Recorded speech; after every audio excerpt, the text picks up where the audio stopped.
Rangers 3H Brian Casella, TNS Chicago Cubs starting pitcher Jake Arrieta, 49, delivers to the Milwaukee Brewers in the first inning on Sunday, May 21, 2017 at Wrigley Field in Chicago, Illinois. Brian Casella, Chicago Tribune, TNS by SportsDayDFW.com. At SportsDayDFW, the Texas Rangers have yet to make a big splash on the free agent market this winter. While trying to chase down the defending champion Houston Astros in the AL West, Texas has brought in some reinforcements to the pitching staff in the form of Doug Fister, Mike Minor, and Matt Moore, among others, but they haven't made any moves that grabbed all of the headlines. In a recent article from ESPN's David Schoenfield, he broke down where he thinks all of baseball's biggest remaining free agents will sign. Two of them landed in Arlington, a big fish and a familiar face.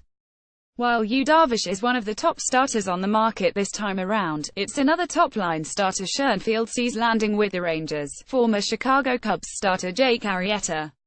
Schoenfield on Arrieta: Scott Boras has a history of waiting out the free agent market, as Max Schertz's $210 million deal with the Nationals in 2015 and Prince Fielder's $214 million deal with the Tigers in 2012 both came in January, among others. Is this a case of Boras waiting? Or are teams simply not interested in Arrieta after seeing his WAR from 8.7 in his Cy Young in 2015 to 3.4 in 2016 to 1.9 in 2017? If the Rangers miss out on Darvish, Arrieta makes a lot of sense, and he'd be returning home.